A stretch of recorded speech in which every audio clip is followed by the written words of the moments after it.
Hello students, ഇന്ന് നമ്മൾ നോക്കാൻ പോകുന്നത് ക്വാളിറ്റി കൺട്രോളിനെ കുറിച്ചിട്ടാണ്. അപ്പോൾ ഏതൊരു പ്രൊഡക്റ്റ് നമ്മൾ വാങ്ങിക്കുമ്പോഴും നമ്മുടെ ആവശ്യം എന്താ, ആ ഒരു പ്രൊഡക്റ്റ് എന്ന് പറയുന്നത് ഗുഡ് ക്വാളിറ്റി ഉള്ള പ്രൊഡക്റ്റ് ആയിരിക്കണം എന്നുള്ളതാണ് അല്ലേ. അപ്പോൾ ഏതൊരു കമ്പനിക്കാരും ശ്രദ്ധിക്കുന്നതും അത് തന്നെയാണ്. അവരുടെ പ്രൊഡക്റ്റ് മാക്സിമം ഗുഡ് ക്വാളിറ്റി ഉള്ള പ്രൊഡക്റ്റ് ആയിരിക്കണം, എന്നാൽ മാത്രമേ അവർക്ക് ബയേഴ്സിനെ കിട്ടുള്ളൂ. അതനുസരിച്ചിട്ട് അവരുടെ പ്രൊഡക്ഷൻ വിറ്റുപോകുള്ളൂ.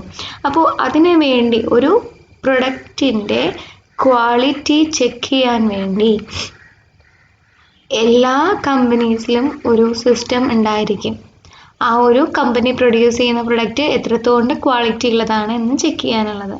ആ ഒരു പ്രൊസീജിയറിനെ, ആ പ്രോസസ്സിനെയാണ് നമ്മൾ വിളിക്കുന്നത് സ്റ്റാറ്റിസ്റ്റിക്കൽ ക്വാളിറ്റി കൺട്രോൾ.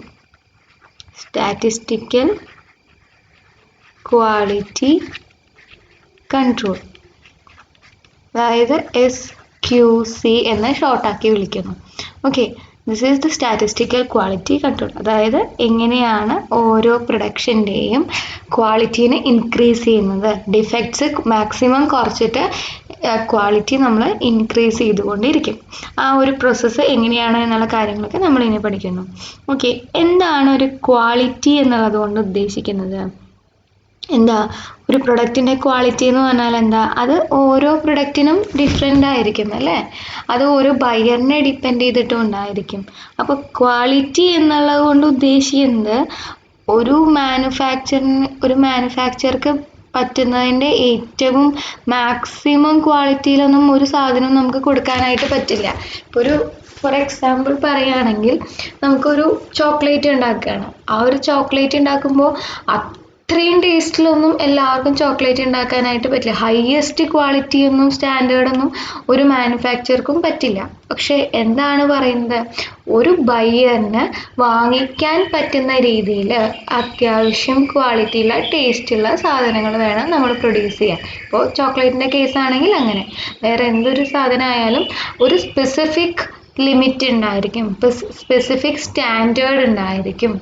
ആ സ്റ്റാൻഡേർഡിൽ ലൈ ചെയ്യുന്ന പ്രൊഡക്ട്സ് വേണം നമുക്ക് ഉണ്ടാക്കാനായിട്ട്. ആ മെഷർമെൻറ്റ്സ് എന്ന് പറയുന്നത് ബയ്യറിനെ ഡിപ്പെൻഡ് ചെയ്തിട്ടാണ് നമ്മൾ ഉണ്ടാക്കുന്നത്. ഓക്കെ, ചില ക്വാളിറ്റി സ്റ്റാൻഡേർഡ്സ് നമ്മൾ ചെയ്യേണ്ടി വരും, കീപ്പ് ചെയ്യേണ്ടി വരും. അങ്ങനെയാണ് നമ്മളൊരു ക്വാളിറ്റി എന്നുള്ളത് കൊണ്ട് ഉദ്ദേശിക്കുന്നത്. അപ്പോൾ ഈ ഒരു ക്വാളിറ്റീനെ, കസ്റ്റമറിനെ ഡിപ്പെൻഡ് ചെയ്യുന്ന മെയിൻ കാര്യങ്ങൾ എന്താണ്? ആക്ച്വൽ എൻഡ് യൂസ്, അതായത് മാക്സിമം അത് യൂസ് ചെയ്യാനായിട്ട് പറ്റണം. എന്തൊരു സാധനം വാങ്ങിച്ചാലും അതിപ്പോൾ ലോങ് ലാസ്റ്റിംഗ് നിൽക്കുന്ന സാധനങ്ങളാണെങ്കിൽ ആ രീതിയിൽ, ഇപ്പോൾ ഒരു ബൾബോ അങ്ങനെയുള്ള സാധനങ്ങളൊക്കെ ആണെങ്കിൽ മാക്സിമം ലാസ്റ്റ് ചെയ്ത് നിൽക്കണം. അതുപോലെ തന്നെ നല്ല ഒരു പ്രൈസും ഉണ്ടായിരിക്കണം അല്ലേ. ഇപ്പോൾ വേറൊരു കേസ് പറയുകയാണെങ്കിൽ, വേറെ എന്തെങ്കിലും സാധനങ്ങൾ, നമ്മളിപ്പോൾ ഒരു ഭക്ഷണ സാധനങ്ങളൊക്കെ വാങ്ങിക്കുകയാണെങ്കിൽ അതിൽ എല്ലാതും നമുക്ക് യൂസ് ചെയ്യാൻ പറ്റുന്നതായിരിക്കണം അല്ലേ. അല്ലാതെ അതിൽ ചില ഡിഫക്ട്സ് വന്നിട്ട് അതിനെടുത്ത് കളയേണ്ട ഒരു സിറ്റുവേഷൻ ഉണ്ടാവാൻ പാടില്ല.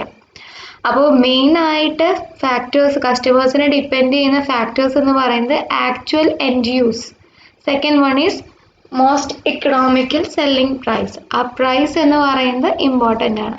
അപ്പോൾ ഡിപ്പെൻഡ് ചെയ്യുന്ന ഫാക്ടേഴ്സാണ് actual end use, also the price.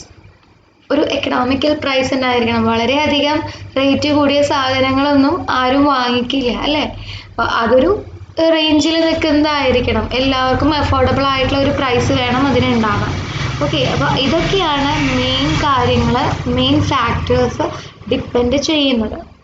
Okay, അപ്പോൾ ഇനി നമ്മൾ പറയാൻ പോകുന്നത് എന്താണ് സ്റ്റാറ്റിസ്റ്റിക്കൽ ക്വാളിറ്റി കൺട്രോൾ എന്നുള്ളതാണ്.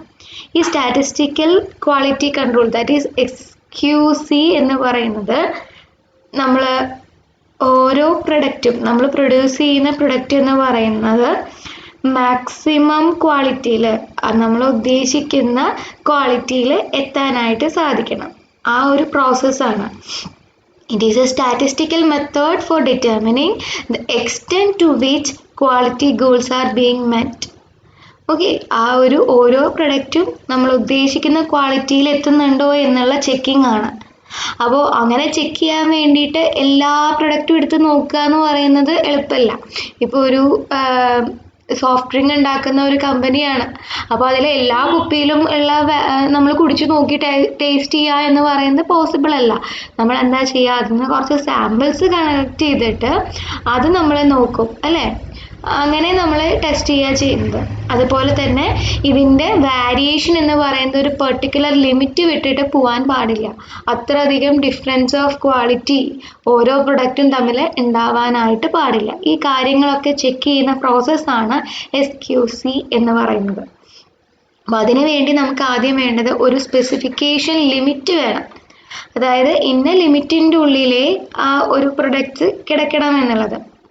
ഓക്കെ, ഇപ്പോൾ ഫോർ എക്സാമ്പിൾ പറയുകയാണെങ്കിൽ ഇപ്പോൾ നമ്മളൊരു 50 mm ഒരു സ്ക്രൂ ആണ് പ്രൊഡ്യൂസ് ചെയ്യുന്നത് എന്ന് വിചാരിക്കാം. അപ്പോൾ 50 mm ആ കറക്റ്റ് ലെങ്ത് ശരിക്കും അതിന് ഉണ്ടായിരിക്കണം. എങ്ങാനും ചെറിയ വേരിയേഷൻ വന്നാലും അത് എത്രത്തോണ്ട് കുറയാം എന്നുള്ള ഒരു ലിമിറ്റ് നമ്മുടെ കയ്യിൽ ഉണ്ടായിരിക്കണം. മാക്സിമം ഒരു 50 mm ഒരു സ്ക്രൂ എന്ന് പറയുന്നത് ഒരു 49 mm വരെ കുറയാൻ പാടുള്ളൂ. അതുപോലെ കൂടാനാണെങ്കിൽ ഒരു 51 mm വരെ. ഓക്കെ, അതിൽ കൂടുതൽ വേരിയേഷൻ വന്നു കഴിഞ്ഞാൽ ആ ഒരു പ്രൊഡക്റ്റിൻ്റെ യൂസ് അതിനനുസരിച്ച് വ്യത്യാസം വരും. ആൾക്കാരത് വാങ്ങിക്കുന്നത് കുറയും. ഏകദേശം ഈ ലിമിറ്റിൻ്റെ ഉള്ളിലായിട്ട് വേണം ആ ഒരു പ്രൊഡക്റ്റിൻ്റെ ലെങ്ത് ഉണ്ടാവാനായിട്ട്.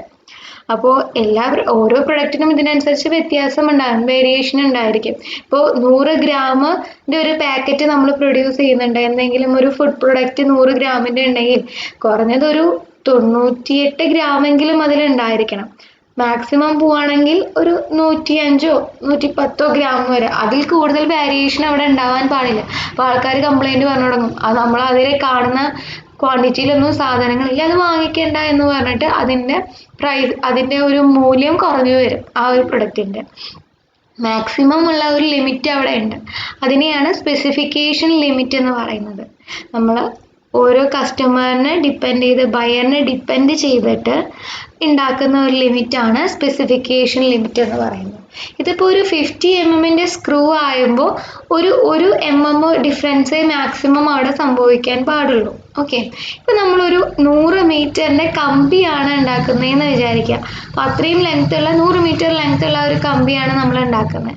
ആ ഒരു കമ്പിയിൽ വെറും എന്താ പറയുക, ഒരു mm ഡിഫറൻസേ അവിടെ ഉണ്ടാവാൻ പാടുള്ളൂ എന്ന് നമ്മൾ വാശി പിടിച്ചാൽ നടക്കില്ല. അത്രയും ഒരു വലിയ പ്രൊഡക്റ്റാണ്, നീളമുള്ള ഒരു പ്രൊഡക്റ്റാണ് നമ്മൾ ഉണ്ടാക്കുന്നത്. അപ്പോൾ അവിടെ എത്രത്തോണ്ട് വരാം, ഒരു 5 സെൻറ്റിമീറ്റർ വരെ വേരിയേഷൻ വന്നാലും വലിയ പ്രശ്നമില്ല. അതിൽ കൂടുതൽ ഉണ്ടായിക്കഴിഞ്ഞാൽ അത്ര ഡിഫക്ട്സ് വരും അല്ലേ. അപ്പോൾ ഒരു 100 മീറ്ററിൻ്റെ കമ്പി ഉണ്ടാക്കുമ്പോൾ ഒരു 5 സെൻറ്റിമീറ്റർ വരെയൊക്കെ വേരിയേഷൻ വരാം. അതായത് ഇപ്പോൾ 100 മീറ്ററിൽ നിന്ന് ഒരു 5 സെൻറ്റിമീറ്റർ കുറയുക കൂടുക ചെയ്താലും വലിയ പ്രശ്നമില്ല. അപ്പോൾ ഓരോ പ്രൊഡക്റ്റിൻ്റെയും വലിപ്പവും കാര്യങ്ങളും അനുസരിച്ച് ഈ സ്പെസിഫിക്കേഷൻ ലിമിറ്റ് എന്ന് പറയുന്നത് മാറിക്കൊണ്ടിരിക്കും. ഇപ്പോൾ ഒരു ചോക്ലേറ്റിൻ്റെ ഒരു 100 ചോക്ലേറ്റിൻ്റെ പാക്കറ്റാണ്.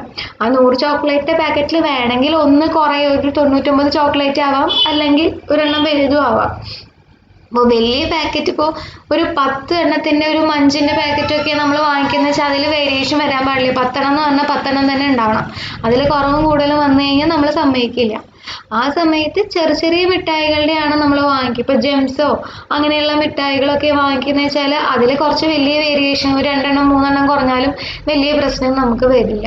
അപ്പോൾ ആ ഒരു പ്രൊഡക്റ്റിനെ ഡിപ്പെൻഡ് ചെയ്തിട്ടാണ് ഈ സ്പെസിഫിക്കേഷൻ ലിമിറ്റ് നമ്മൾ ഫിക്സ് ചെയ്യുന്നത്. ഓക്കെ, ആ ഒരു ബയറിൻ്റെ കാര്യങ്ങളും ഒക്കെ അനുസരിച്ചിട്ടാണ് ഒരു ലിമിറ്റ് നമ്മൾ ഫിക്സ് ചെയ്യുന്നത്. അപ്പോൾ ആ ലിമിറ്റ് നമ്മൾ ഫിക്സ് ചെയ്ത് കഴിഞ്ഞു. ഇനി എങ്ങനെയൊക്കെയാണ് ഡിഫക്ട്സ് സംഭവിക്കുക? ഇപ്പോൾ ഒരു പ്രൊഡക്റ്റ് നമ്മൾ പ്രൊഡ്യൂസ് ചെയ്യുന്ന സമയത്ത് പല രീതിയിൽ ഡിഫക്ട്സ് അവിടെ സംഭവിക്കാം. പല കാര്യങ്ങൾ കൊണ്ട് അതിൻ്റെ വേരിയേഷൻ സംഭവിക്കാം. അങ്ങനെ 2 കാരണങ്ങളാണ് മെയിനായിട്ട് വരുന്നത്. ഒന്ന് ചാൻസ് കോസസും, സെക്കൻഡ് വൺ അസൈനബിൾ കോസസ്.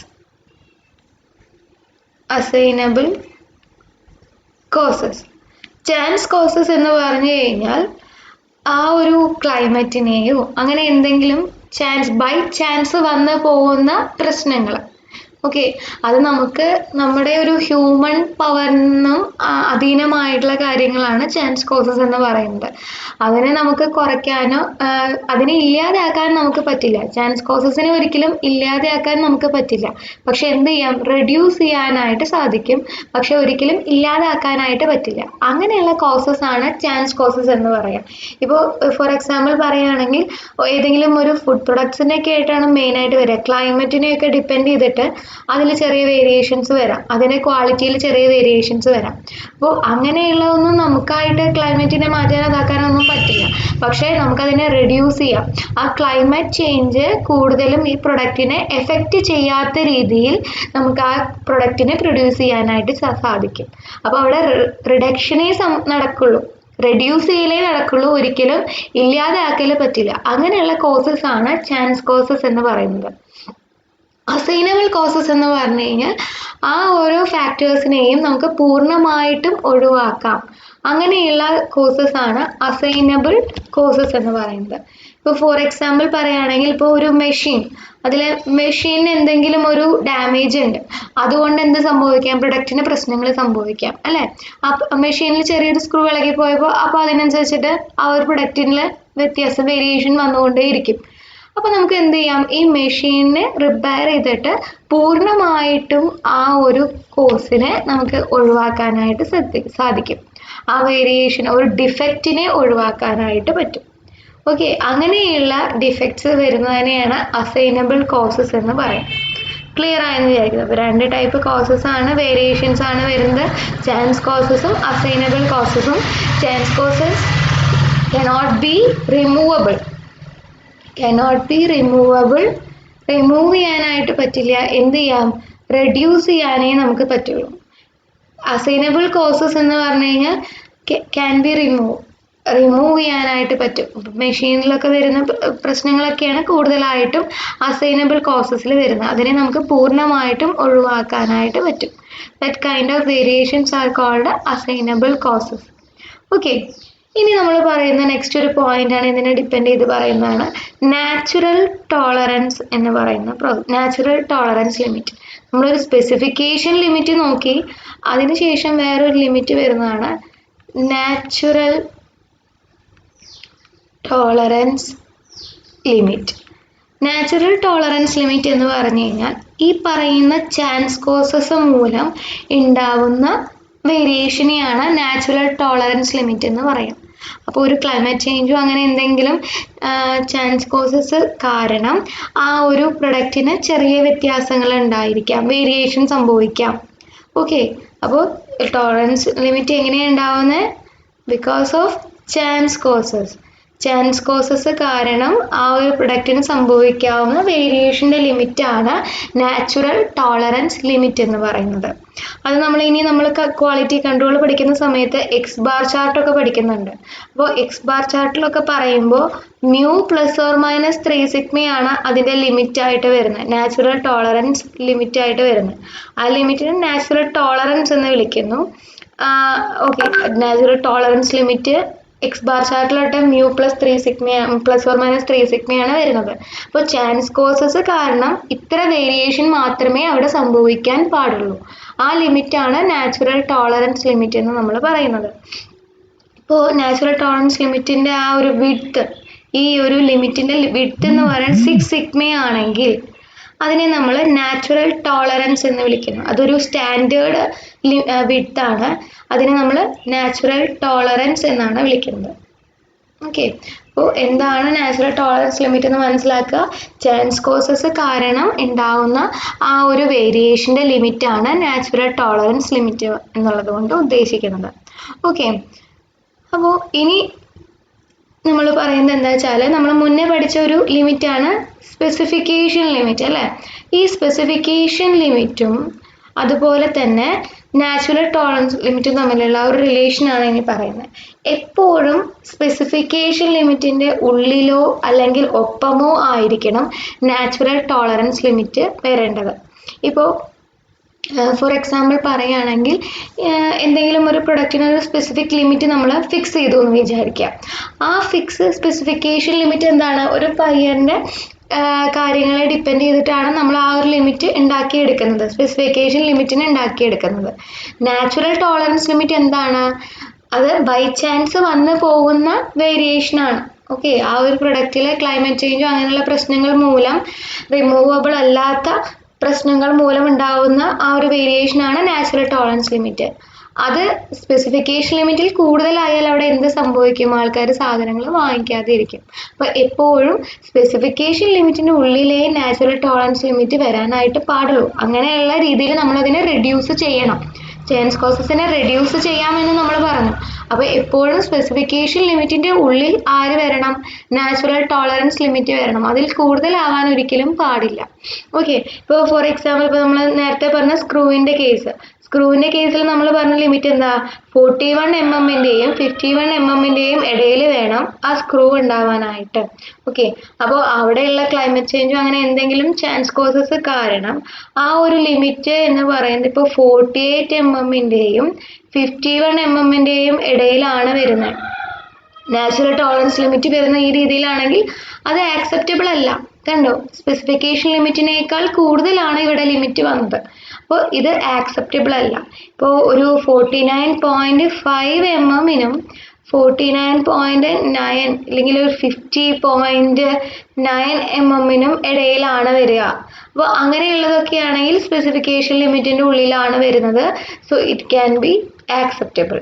അപ്പോൾ നാച്ചുറൽ ടോളറൻസ് ലിമിറ്റ് എപ്പോഴും സ്പെസിഫിക്കേഷൻ ലിമിറ്റിൻ്റെ ഒപ്പമോ ഉള്ളിലോ ആവുന്ന രീതിയിൽ വേണം നമ്മൾ അതിനെ കൺട്രോൾ ചെയ്യാനായിട്ട്.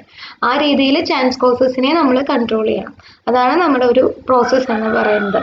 ഓക്കെ, ഇനി നമുക്ക് നോക്കാനുള്ളത് എങ്ങനെയാണ് ഈ കൺട്രോളിങ് നടത്തുക എന്നുള്ളതാണ്. അതായത് നമ്മൾ പ്രൊഡ്യൂസ് ചെയ്യുന്ന പ്രൊഡക്റ്റ് ഈ ഒരു ലിമിറ്റിലൊക്കെ വരുന്നുണ്ടോ എന്നൊക്കെ നമുക്ക് അനലൈസ് ചെയ്യണം. ആ അനലൈസേഷൻ പ്രോസസ്സ് എങ്ങനെയാണ് നടത്തുന്നത് എന്നുള്ളതാണ്. അതിന് പ്രോസസ് കൺട്രോളും ഉണ്ട്, പ്രൊഡക്റ്റ് കൺട്രോളും ഉണ്ട്. Process control and product control. Okay, അപ്പോൾ പ്രോസസ് കൺട്രോൾ എന്ന് പറഞ്ഞു കഴിഞ്ഞാൽ ആ ഓരോ പ്രൊഡക്ഷനും നമ്മുടെ ഉദ്ദേശിക്കുന്ന ലിമിറ്റിൻ്റെ ഉള്ളിലാണോ, നാച്ചുറൽ ടോളറൻസ് ലിമിറ്റിൻ്റെ ഉള്ളിലാണോ അത് അസൈൻ ചെയ്ത് വരുന്നത്, അസൈനബിൾ കോസസ് അവിടെ വരുന്നുണ്ടോ, ആബ്സെൻ്റ് ആണോ, അങ്ങനെയുള്ള കാര്യങ്ങളൊക്കെ ചെക്ക് ചെയ്യാണ്. ചാൻസ് കോസസ് മാത്രമേ ഉള്ളൂ, അസൈനബിൾ കോസസ് അവിടെ വരുന്നുണ്ടോ, അതായത് നാച്ചുറൽ ടോളറൻസ് ലിമിറ്റിൻ്റെ ഉള്ളിൽ വരുന്നുണ്ടോ, അങ്ങനെയുള്ള കാര്യങ്ങളൊക്കെ ചെക്ക് ചെയ്യുന്ന പ്രോസസ്സാണ് പ്രോസസ് കൺട്രോൾ എന്ന് പറയുന്നത്. അതിന് നമ്മൾ യൂസ് ചെയ്യുന്നത് കൺട്രോൾ ചാർട്ടുകൾ ഉപയോഗിച്ചിട്ടാണ്. പ്രോസസ് കൺട്രോൾ നമ്മൾ ചെക്ക് ചെയ്യുന്നത്. ഓക്കെ, പക്ഷെ പ്രൊഡക്റ്റ് കൺട്രോൾ എന്ന് പറയുന്നത് ആ പ്രൊഡക്റ്റിനെ അനലൈസ് ചെയ്യാണ്. നമ്മൾ ഉദ്ദേശിച്ച ക്വാളിറ്റിയിൽ ആ ഓരോ പ്രൊഡക്ട്സും എത്തുന്നുണ്ടോ എന്നുള്ള നമ്മൾ അനലൈസ് ചെയ്യണം. It's A critical examination. അപ്പോൾ ആ ഒരു എക്സാമിനേഷൻ എങ്ങനെ നടത്താം? എല്ലാ പ്രൊഡക്റ്റും നിരത്തി പിടിച്ചെടുത്തിട്ട് നമുക്ക് എന്ത് ചെയ്യാൻ പറ്റില്ല? എക്സാമിൻ ചെയ്യാനായിട്ട് പറ്റില്ല. നമ്മൾ എന്താ ചെയ്യുക? സാമ്പിൾസ് സെലക്ട് ചെയ്തിട്ട് അവിടെ എന്ത് നടത്തും? എക്സാമിനേഷൻ നടത്തും. റാൻഡംലി സാമ്പിൾസിനെ കളക്ട് ചെയ്ത് ആ ഓരോ സാമ്പിൾസും നമ്മൾ ഉദ്ദേശിക്കുന്ന ക്വാളിറ്റിയിൽ എത്തുന്നുണ്ടോ എന്നുള്ളത് നമ്മൾ അനലൈസ് ചെയ്യും. അങ്ങനെയാണ് പ്രൊഡക്റ്റ് കൺട്രോൾ നോക്കുന്നത്. ഓക്കെ, അപ്പോൾ ആ ഒരു മെത്തേഡിനെയാണ് ആക്സെപ്റ്റൻസ് സാമ്പിളിംഗ് എന്നാണ് നമ്മൾ വിളിക്കുക. ആക്സെപ്റ്റൻസ്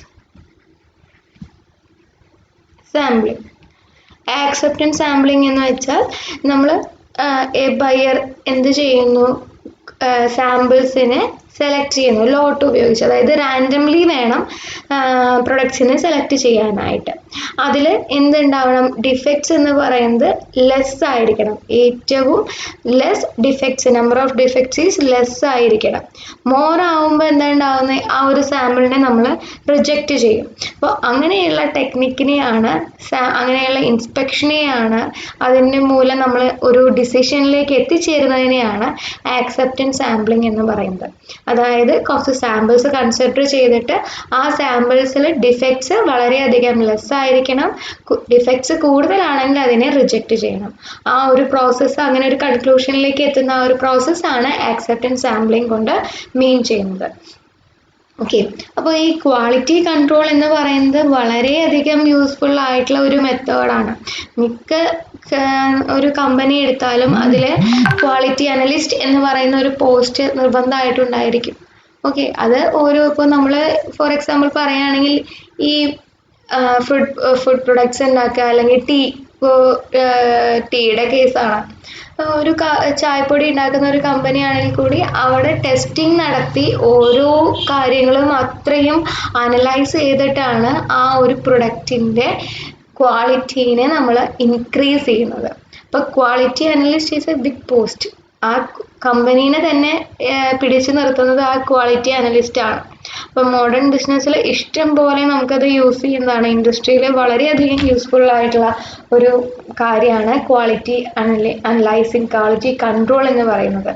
ഓക്കെ, അപ്പോൾ ഓരോ മോഡൽസ് യൂസ് ചെയ്തിട്ട് വെറുതെ ഒരു പ്രോസസ്സ് ഇല്ലാതെ നമ്മളൊരു ഇതിലേക്ക് എത്തിച്ചേരുന്നതിന് പകരം കറക്റ്റായിട്ട് മെത്തേഡ്സ് യൂസ് ചെയ്ത് ആ ക്വാളിറ്റി കൺട്രോൾ നമ്മൾ യൂസ് ചെയ്യണം. അപ്പോൾ ഇപ്പോൾ നമ്മൾ എന്തെങ്കിലും ഒരു കമ്പനി നടത്തുകൊണ്ടിരിക്കുകയാണ്. അപ്പോൾ ഈ ക്വാളിറ്റി അനലിസ്റ്റ് പറയുകയാണ് ഇപ്പോൾ കുറച്ച് കാലമായിട്ട് കുറച്ചൊരു മാസമായിട്ട് ക്വാളിറ്റി ശരിയല്ല. അപ്പോൾ നമ്മൾ എന്ത് ചെയ്യും, വർക്കേഴ്സിനെ കുറച്ചും കൂടി മോട്ടിവേറ്റ് ചെയ്യും, അവരുടെ കുറച്ചും കൂടി നല്ല പ്രൊഡക്ട്സ് ഉണ്ടാക്കാനായിട്ട് ഇതാക്കും, അല്ലെങ്കിൽ വർക്കേഴ്സിനെ മാറ്റും, അല്ലെങ്കിൽ മെഷീൻസിൽ എന്തെങ്കിലും കംപ്ലയിൻസ് ആണോ അങ്ങനെയുള്ള കാര്യങ്ങൾ നോക്കിയിട്ട് നമ്മൾ അതിനനുസരിച്ച് ചെയ്യും. അതുപോലെ തന്നെ കോസ്റ്റ് എന്ന് പറയുന്നത് എപ്പോഴും മിനിമൈസ് ചെയ്യണം, ടൈം യൂസ് ചെയ്യുന്നത് എപ്പോഴും കുറയ്ക്കണം. കുറഞ്ഞ ടൈമിനുള്ളിൽ കുറഞ്ഞ കോസ്റ്റിനുള്ളിൽ കൂടുതൽ പ്രൊഡക്ട്സിനെ, നല്ല ക്വാളിറ്റി ഉള്ള പ്രൊഡക്ട്സിനെ ഉണ്ടാക്കുക എന്നുള്ളതാണ് നമ്മൾ എപ്പോഴും ലക്ഷ്യം വെക്കുക. അപ്പം അങ്ങനെയുള്ള കാര്യങ്ങളൊക്കെ നോക്കുന്നത് മെയിനായിട്ടും ഈ SQC ഉപയോഗിച്ചിട്ടാണ്. ഓക്കെ, അപ്പോൾ അതിൽ മെയിനായിട്ട് വരുന്നതാണ് വാരിയബിൾസും ആട്രിബ്യൂട്ട്സും. ഇത് നമ്മൾ ഓൾറെഡി പഠിച്ചതാണ്. What is mean by variable? Variable എന്ന് പറഞ്ഞാൽ എന്താ? വാരി ചെയ്യുന്ന ആൾ അല്ലേ? വാരിയബിൾ മീൻസ് വാരി ചെയ്യുന്ന ആളിനെയാണ് വാരിയബിൾ എന്ന് പറയുക. അതായത് ഒരു ക്വാളിറ്റിയുടെ ക്യാരക്ടറിസ്റ്റിക് ആ ഒരു മെഷറബിൾ ആണെങ്കിൽ, മെഷറബിൾ ക്യാരക്ടറിസ്റ്റിക്കിനെയാണ് വാരിയബിൾ എന്ന് പറയുന്നത്. Okay, are those quality characteristics of a product or item which are measurable to any extent. അതിനെ ഒരു യൂണിറ്റും ഒക്കെ ആയിട്ട് നമുക്ക് എക്സ്പ്രസ് ചെയ്യാനായിട്ട് സാധിക്കും. ഫോർ എക്സാമ്പിൾ പറയുകയാണെങ്കിൽ ഒരു ഇതിൻ്റെ ചൂട്, അപ്പോൾ ഫാരൻഹീറ്റ് അല്ലെങ്കിൽ ഡിഗ്രി സെൽഷ്യസ് എന്ന് പറഞ്ഞിട്ട് നമുക്ക് എക്സ്പ്രസ് ചെയ്യാം. അതുപോലെ ഒരു മെറ്റൽ ബാറിൻ്റെ സ്ട്രെങ്ത്, അതിനെ നമുക്കൊരു ടെൻസൈൽ യൂണിറ്റ് ഉപയോഗിച്ച് എക്സ്പ്രസ് ചെയ്യാം. ഇലക്ട്രിക് ബൾബിൻ്റെ ലൈഫ് ടൈം, അതിനെ നമുക്ക് എത്ര മണിക്കൂർ എന്നുള്ളത് വെച്ചിട്ട് സ്പെസിഫൈ ചെയ്യാം. ഇതൊക്കെ വാരിയബിൾസ് ആണ്. Okay, what is mean by attributes? അപ്പോൾ വാരി ചെയ്യുന്നത് മെഷറബിൾ ക്വാണ്ടിറ്റീസ് ആണ് എന്ത് വാരിയബിൾസ് എന്ന് പറയുന്നത്. ഓക്കെ, നെക്സ്റ്റ് വണ്ണാണ് ആട്രിബ്യൂട്ട്സ്. ആട്രിബ്യൂട്ട്സ് എന്ന് പറഞ്ഞാൽ എന്താണ്? അത് ക്വാളിറ്റീനെ ഡിപ്പെൻഡ് ചെയ്തിട്ടാണ്. അത് നമുക്ക് മെഷർ ചെയ്യാനായിട്ട് പറ്റില്ല. അങ്ങനെയുള്ള ക്യാരക്ടറിസ്റ്റിക്സ് ആണ് ആട്രിബ്യൂട്ട്സ് എന്ന് പറയുന്നത്. ഇപ്പോൾ വിഷ്വലി നമുക്ക് എക്സാമിൻ ചെയ്യാനേ പറ്റുള്ളൂ, അല്ലാതെ അതെന്താണ് എന്നുള്ള കാര്യങ്ങളൊന്നും നമുക്കൊരു മെഷർമെൻറ്റ് യൂസ് ചെയ്തിട്ടൊന്നും പറ്റില്ല. ഇപ്പോൾ ഫോർ എക്സാമ്പിൾ പറയുകയാണെങ്കിൽ ഒരു വെഹിക്കിളിൻ്റെ ബോഡി അലൈൻമെൻറ്റ് എങ്ങനെയാണ്, അതൊന്നും മെഷർ ചെയ്യാൻ നമുക്ക് പറ്റില്ല. നമ്മൾ വിഷ്വലി അനലൈസ് ചെയ്തിട്ട് വേണം അതിൽ എത്രത്തോണ്ട് പ്രശ്നങ്ങളുണ്ട് എന്നുള്ളത് മനസ്സിലാക്കാനായിട്ട്. അതുപോലെ തന്നെ ഒരു ഫർണിച്ചർ എടുത്തു കഴിഞ്ഞാൽ അതിൻ്റെ സർഫസിൽ എത്രത്തോണ്ട് ഫിനിഷിംഗ് ആയിട്ടാണ് ആ ഫർണിച്ചർ ഉള്ളത്, അതൊന്നും നമുക്ക് മെഷർ ചെയ്യാൻ പറ്റില്ല. നമ്മൾ കണ്ട് തന്നെ മനസ്സിലാക്കണം എത്രത്തോണ്ട് ഫിനിഷിങ് ആ ഫർണിച്ചറിന് വന്നിട്ടുണ്ട് എന്നുള്ള കാര്യങ്ങളൊക്കെ. അപ്പോൾ ഇതൊക്കെയാണ് ആട്രിബ്യൂട്ട്സിൽ വരുന്നത്. അപ്പോൾ ഈ ഓരോ വാരിയബിൾസും ആട്രിബ്യൂട്ട്സും വളരെ ഇമ്പോർട്ടൻ്റ് ആണ്, മാറിപ്പോകരുത്. പിന്നെ നമ്മൾ ഇനി കൺട്രോൾ ചാർട്ടിലേക്കാണ് വരുന്നത്. അപ്പോൾ നേരത്തെ പറഞ്ഞ പോലെ SQCനെ നോക്കുന്നത്, പ്രോസസ് കൺട്രോൾ ചെയ്യുന്നത് ചാർട്ട്സ് യൂസ് ചെയ്തിട്ടാണെന്ന് പറഞ്ഞു. കൺട്രോൾ ചാർട്ട്സ് യൂസ് ചെയ്തിട്ടാണ് നമ്മൾ പ്രോസസ് കൺട്രോൾ നടത്തുന്നത്. അപ്പോൾ ഏതൊക്കെയാണ് ഈ കൺട്രോൾ ചാർട്ട്സ്? അതാണ് ഇനി നമ്മൾ നെക്സ്റ്റ് നോക്കുന്നത്. ഓക്കെ, കൺട്രോൾ ചാർട്ട്സ് എന്ന് പറയുന്നത് മെയിനായിട്ട് മൂന്ന് ലൈൻസ് ആണ് അതിവിടെ നമ്മൾ യൂസ് ചെയ്യുന്നത്. സെൻട്രൽ ലൈൻ ഉണ്ട്, അപ്പർ കൺട്രോൾ ലിമിറ്റ് ഉണ്ട്, ലോവർ കൺട്രോൾ ലിമിറ്റ് ഉണ്ട്. ഒരു ചാർട്ട് എന്ന് പറഞ്ഞു കഴിഞ്ഞാൽ 2 വാരിയബിൾസ് അവിടെ വരും. ഒന്ന് സാമ്പിൾ നമ്പേഴ്സും അതുപോലെ തന്നെ മെഷർമെൻറ്റ് ഓഫ് ഒബ്സർവേഷൻ. അപ്പോൾ നമ്മുടെ വാരിയബിൾസും ഓരോ സാമ്പിളും നമ്മളിപ്പോൾ ഇവിടെ ഇങ്ങനെ മാർക്ക് ചെയ്യും, അതുപോലെ തന്നെ അതിന് കറസ്പോണ്ടിങ് ആ വാരിയബിൾ ഇവിടെയും മാർക്ക് ചെയ്യും, Y ആക്സിസിൽ മാർക്ക് ചെയ്യും. എന്നിട്ട് നമ്മൾ ഓരോ സാമ്പിളിൻ്റെയും കറസ്പോണ്ടിങ് മെഷർ ഇവിടെ മാർക്ക് ചെയ്ത് നമ്മൾ ഗ്രാഫ് ചാർട്ട് മാർക്ക് ചെയ്യും. ഓക്കെ, അപ്പോൾ ഇതിൽ മെയിനായിട്ട് വരുന്നത് ഒരു സെൻട്രൽ ലൈൻ, ഇത് ലൈനാണ് കേട്ടോ, സ്ട്രെയിറ്റ് ലൈനിൽ വേണേ സെൻട്രൽ ലൈന് വരുന്നുണ്ട്, അതുപോലെ തന്നെ ഒരു ലിമിറ്റ് നമുക്ക് വേണം അല്ലേ, ഒരു ലോവർ ലിമിറ്റ് വേണം, അതായത് lower control line and there is an upper control line. Upper control line. ഇതിൻ്റെ അപ്പുറത്തൊക്കെ അപ്പറിൻ്റെ മുകളിലോട്ടോ ഇവിടെ എന്താണ് ഔട്ട് ഓഫ് കൺട്രോൾ ആണ്, അതായത് ആ പ്രൊഡക്റ്റ് എന്ന് പറയുന്നത് ക്വാളിറ്റി അസൈൻ ചെയ്യുന്നില്ല. അതുപോലെ ഈ ലോവറിലേക്കിൻ്റെ അപ്പുറം വന്നാലും ഔട്ട് ഓഫ് കൺട്രോൾ ആണ്, അതായത് ആ ഒരു പ്രൊഡക്റ്റ് അത്ര ക്വാളിറ്റി അറ്റൈൻ ചെയ്യുന്നില്ല എന്നുള്ള ഒരു കൺക്ലൂഷനിലേക്ക് നമുക്ക് എത്തേണ്ടതായിട്ട് വരും. ഇതാണ് control chart. Control chart for വാരിയബിൾസും ഉണ്ട്, അതുപോലെ തന്നെ ആട്രിബ്യൂട്ട്സിനും നമ്മൾ കൺട്രോൾ ചാർട്ട് വരയ്ക്കുന്നുണ്ട്. അതായത് മെഷറബിൾ ക്വാണ്ടിറ്റീസിനും അല്ലാത്തതിനും നമ്മൾ എന്ത് ചെയ്യുന്നുണ്ട്, കൺട്രോൾ ചാർട്ട് യൂസ് ചെയ്യുന്നുണ്ട്. കൺട്രോൾ ചാർട്ട് ഫോർ ആട്രിബ്യൂട്ട്സ് ഏതൊക്കെയാണ്, അതുപോലെ തന്നെ അതൊക്കെ നമുക്ക് നോക്കാം. അപ്പോൾ ഞാൻ നിങ്ങൾക്ക് ടെക്സ്റ്റ് കാണിച്ചു തരാം, ടെക്സ്റ്റിൽ ഈ പോർഷൻ വരുന്നത് കാണിച്ചു തരാം. അതിൽ വളരെ വ്യക്തമായിട്ടും പറയുന്നുണ്ട്, ഇതാണ് നിങ്ങളുടെ ടെക്സ്റ്റിൽ വരുന്ന പോർഷൻസ്. അപ്പോൾ അതിൽ നമ്മളിപ്പോൾ നോക്കാൻ പോകുന്നത് കൺട്രോൾ ചാർട്ട്സ് ആണ്. ഇതാണ്, ഇങ്ങനെയാണ് ആ ലൈൻസ് വരുന്നത്. ഓക്കെ, ആ ലൈൻസ് വരുന്നത് central line, upper control line and lower control line.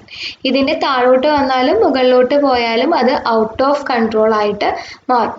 Okay, ഇനി നമ്മൾ നോക്കുന്നത് ഓരോന്നും സ്റ്റാൻഡേർഡ്സ് നോൺ അതൊക്കെ ഉണ്ട്. റിവൈസബിൾ കൺട്രോൾ ലിമിറ്റ്. സ്റ്റാൻഡേർഡ്സ് നോൺ എന്ന് പറഞ്ഞു കഴിഞ്ഞാൽ ആ ഓരോ പ്രോസസ്സ് അനുസരിച്ചിട്ട് നമ്മളൊരു ലിമിറ്റ് നമ്മൾ ഫിക്സ് ചെയ്യണം അല്ലേ. on that basis the control limits can be found out and the present sample need to be considered. When the past standards are not known, the control limits are found on the basis of sample under consideration. Okay, അപ്പോൾ ഓരോ standards നമുക്ക് ആദ്യം തന്നെ അറിഞ്ഞിരിക്കണം. ഏതൊരു product എടുത്താലും അതിൻ്റെ limit എങ്ങനെയാണ് വാരി ചെയ്യുന്നത്, അങ്ങനെയുള്ള കാര്യങ്ങൾ നമുക്ക് അറിഞ്ഞിരിക്കണം. എന്നാൽ മാത്രമാണ് അപ്പർ ലിമിറ്റ് ലോവർ ലിമിറ്റ് ഒക്കെ നമുക്ക് ഉണ്ടാക്കാനായിട്ട് പറ്റുള്ളൂ. റിവൈസ്ഡ് കൺട്രോൾ ലിമിറ്റ് എന്ന് പറഞ്ഞു കഴിഞ്ഞാൽ നമ്മളെടുത്ത സാമ്പിൾ എന്ന് പറയുന്നത് under consideration those items which fall in the out of control region ആണെങ്കിൽ, റിവൈസ് കൺട്രോൾ ലിമിറ്റ് എന്ന് പറഞ്ഞു കഴിഞ്ഞാൽ നമ്മളെടുത്ത എല്ലാ സാമ്പിൾസും ഔട്ട് ഓഫ് കൺട്രോൾ റീജിയനിലാണെങ്കിൽ എന്ത് ചെയ്യണം, are deleted and then the control limits are found again. അപ്പോൾ നമ്മൾ എന്ത് ചെയ്യണം, എല്ലാ പ്രൊഡക്ട്സിനെയും സാമ്പിൾസിനെയും ഡിലീറ്റ് ചെയ്ത് പുതിയ കൺട്രോൾ ലിമിറ്റ്സ് നമ്മൾ റിവൈസ് ചെയ്ത് ഉണ്ടാക്കണം. അപ്പോൾ ഒരു സ്റ്റാൻഡേർഡ് ലിമിറ്റ് ആദ്യം നമ്മൾ ചെയ്യും, അതുപയോഗിച്ച് നമ്മൾ എന്ത് ചെയ്യും, നമ്മുടെ പ്രൊഡക്ട്സ് എവിടെയാണ് കിടക്കുന്നത് എന്നുള്ളത് നോക്കും. നമ്മളെടുത്ത എല്ലാ പ്രൊഡക്ട്സും ഇപ്പോൾ പുറത്താണെങ്കിൽ അപ്പോൾ അതിനനുസരിച്ച് ആ കൺട്രോൾ ലിമിറ്റ് ഒന്നും കൂടി റിവൈസ് ചെയ്യേണ്ടി വരും. അങ്ങനെയാണ് ചെയ്യുന്നത്. ഇനി ടൈപ്സ് ഓഫ് കൺട്രോൾ ചാർട്ടിലേക്ക് പോവാം. നമ്മൾ പറഞ്ഞ പോലെ വാരിയബിൾസിനും ആട്രിബ്യൂട്ട്സിനും സെപ്പറേറ്റ് കൺട്രോൾ ചാർട്ടുകളുണ്ട്. വാരിയബിൾസിന് വരുന്ന കൺട്രോൾ ചാർട്ടുകളാണ് ഇത്. ഫസ്റ്റ് വൺ മീൻ ചാർട്ട്, അതായത് എക്സ് ബാർ ചാർട്ട്.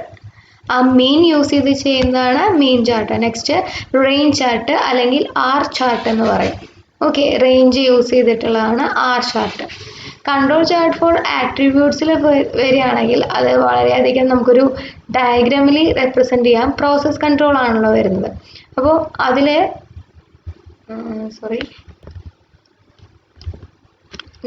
കൺട്രോൾ ചാർട്ടിൽ പ്രോസസ് കൺട്രോളിൽ വരുമ്പോൾ കൺട്രോൾ ചാർട്ട്സിൽ വാരിയബിൾസിൻ്റെ എക്സ് ബാർ ചാർട്ടും ആർ ചാർട്ടും പറഞ്ഞു. ആട്രിബ്യൂട്ട്സിൻ്റെ വരുന്നത് C chart, N P chart, P chart. അങ്ങനെ 3 ടൈപ്പ് ചാർട്ടുകളാണ് ആട്രിബ്യൂട്ട്സിൻ്റെ കേസ് വരുന്നത്. ഈ രീതിയിലാണ് നമ്മൾ പ്രോസസ് കൺട്രോൾ നോക്കുന്നത്. ഓക്കെ, വാരിയബിൾസിന് 2 ചാർട്ട്, എക്സ് ബാറും ആർ ചാർട്ടും. എക്സ് ബാർ ചാർട്ട് എന്ന് പറഞ്ഞാൽ മീൻ ചാർട്ട്, ആർ ചാർട്ട് എന്ന് പറഞ്ഞു കഴിഞ്ഞാൽ റേഞ്ച് ചാർട്ട്. ആട്രിബ്യൂട്ട്സിൻ്റെ കേസ് വരുമ്പോൾ C chart, N P chart, P chart. ഇതൊക്കെ ഡീറ്റെയിലി നമുക്ക് പഠിക്കാനുണ്ട്, ഓരോ ചാർട്ടുകളും എങ്ങനെയാണ് എന്നുള്ളതൊക്കെ. ഇനി 3 സിഗ്മ കൺട്രോൾ ലിമിറ്റ്, അതാണ് നമ്മൾ പറഞ്ഞ നേരത്തെ ഒരു 6 സിഗ്മയുടെ കേസ് പറഞ്ഞില്ലേ. അപ്പോൾ ആ ഒരു ലിമിറ്റ് വേണം എപ്പോഴും ഉണ്ടാവുക. ഒരു 6 സിഗ്മ വിഡ്ത്ത് മാത്രമാണ് ഈ ഓരോ ലിമിറ്റിൻ്റെ ഇടയിലുള്ള വിഡ്ത്ത് ഉണ്ടല്ലോ, അത് 6 സിഗ്മ ആയിരിക്കണം. അപ്പോൾ ആ സെൻട്രൽ ലിമിറ്റിൽ നിന്ന് മോളിക്ക് 3 സിഗ്മയും താഴോട്ട് 3 സിഗ്മയും, അങ്ങനെയാണ് മൊത്തം 6 സിഗ്മ വരുന്നത്. ഓക്കെ, ഇപ്പോൾ അതെങ്ങനെയാണ് വരുന്നത് വെച്ചാൽ, ഇപ്പോൾ ഇ ഓഫ് ടി മീൻ എന്ന് പറയുന്നത് മ്യൂ നമ്മൾ ഫൈൻഡ് ഔട്ട് ചെയ്യും, വാരിയൻസ് സിഗ്മ സ്ക്വയറും ആയിട്ടാണ് നമ്മൾ എഴുതുന്നത്. അപ്പോൾ ഒരു സ്റ്റാറ്റിസ്റ്റിക് നോർമലി ഡിസ്ട്രിബ്യൂട്ടഡ് ആണെങ്കിൽ അതിൻ്റെ പ്രോബബിലിറ്റി എഴുതുമ്പോൾ ആ ഒരു ടീയുടെ വാല്യൂ എന്ന് പറയുന്നത് മ്യൂവിനേക്കാൾ 3 സിഗ്മ കുറവും മ്യൂവിനേക്കാൾ 3 സിഗ്മ കൂടുതലും മാത്രമേ ആവാൻ പാടുള്ളൂ. ആ ഒരു പ്രോബബിലിറ്റി ഇതിൻ്റെ രണ്ടിൻ്റെയും ഇടയിൽ കിടക്കുന്ന പ്രോബബിലിറ്റി സിമിലർ ടു 1 ആയിരിക്കണം. അതിൻ്റെ ഇടയിൽ വരണം എന്നാണ് മീൻ ചെയ്യുന്നത്. ഓക്കെ, ഇതിൻ്റെ രണ്ടിൻ്റെ ഇടയിൽ വരണം. അപ്പോൾ ഏകദേശം 1ൻ്റെ അടുത്തെന്ന് പറഞ്ഞു കഴിഞ്ഞാൽ അതിൻ്റെ ആ ഒരു ഭാഗത്ത് തന്നെ വരണം. ഇതിനെ വേറൊരു രീതിയിൽ റെപ്രസെൻറ്റ് ചെയ്യണതാണ് ഈ രീതിയിൽ നമ്മൾ എഴുതിയിട്ടുള്ളത്. ഓക്കെ, അപ്പോൾ ആ കൺട്രോൾ ചാർട്ടിൻ്റെ ലിമിറ്റ് സെൻട്രൽ ലൈൻ ആയിട്ട് വരുന്നത് അപ്പോൾ മ്യൂ ആയിട്ട് എടുത്തു കഴിഞ്ഞാൽ മുകളിലോട്ട് 3 സിഗ്മ, അതായത് മ്യൂ പ്ലസ് 3 സിഗ്മ, താഴോട്ട് വരുമ്പോൾ മ്യൂ മൈനസ് 3 സിഗ്മ. ഓക്കെ, അപ്പോൾ മൊത്തം വിട്ട് എത്രയായി? 6 സിഗ്മയായി. ക്ലിയർ ആയി എന്ന് വിചാരിക്കുന്നു. അതായത് ഇതിപ്പോൾ ഈ എടുത്ത ലൈൻ സെൻട്രൽ ലൈൻ എന്ന് പറയുന്നത് മ്യൂ ആണ്, മുകളിലോട്ട് 3 സിഗ്മ. അപ്പോൾ ഇവിടെ എത്ര വന്നു? മ്യൂ പ്ലസ് 3 സിഗ്മ വന്നു. താഴോട്ടും 3 സിഗ്മ, അപ്പോൾ മ്യൂ മൈനസ് 3 സിഗ്മ വന്നു. അപ്പോൾ ഈ ഡിഫറൻസ് എത്രയാണ് വരുന്നത്? 6 സിഗ്മയാണ് വരുന്നത്. അങ്ങനെയാണ് ആ വിഡ്ത്ത് 6 സിഗ്മ. നമ്മൾ നാച്ചുറൽ ടോളറൻസ് എന്ന് പറഞ്ഞിരുന്നു 6 സിഗ്മയ്ക്ക്. അപ്പോൾ ഒരു വിഡ്ത്ത് 6 സിഗ്മ വരുന്ന രീതിയിൽ വേണം നമ്മൾ ആ ഓരോ ചാർട്ടുകൾ, ഏത് ചാർട്ടായാലും നമ്മൾ വരയ്ക്കാനായിട്ട്. അപ്പോൾ ആ റേഞ്ചാണ് അവിടെ. Lower control limit should be mu minus 3 sigma and upper control limit is mu plus 3 sigma. അപ്പോൾ ഈ അപ്പർ കൺട്രോൾ ലിമിറ്റ് UCL, അതുപോലെ ലോവർ കൺട്രോൾ ലിമിറ്റ് LCL, അങ്ങനെ ഷോർട്ട് ആക്കിയിട്ട് പറയുന്നത് ഇതിൻ്റെ ഇടയിൽ വേണം എപ്പോഴും കൂടുതൽ വാല്യൂസും ലൈ ചെയ്യാനായിട്ട്. ഓക്കെ, അങ്ങനെയാണ് നമ്മൾ ഓരോ ഗ്രാഫുകളും വരച്ച് നോക്കി ഒരു കൺക്ലൂഷനിലേക്ക് എത്തുന്നത്. അപ്പോൾ ഇനി നമ്മൾ നെക്സ്റ്റ് പോർഷനിൽ എന്തൊക്കെയാണ് ആ ചാർട്ട് വരുന്നത് എന്നുള്ള കാര്യങ്ങളൊക്കെ ഡീറ്റെയിൽ ആയിട്ട് നോക്കാം. ഇതുവരെ ക്ലിയർ ആയെന്ന് വിചാരിക്കുന്നു. Thank you.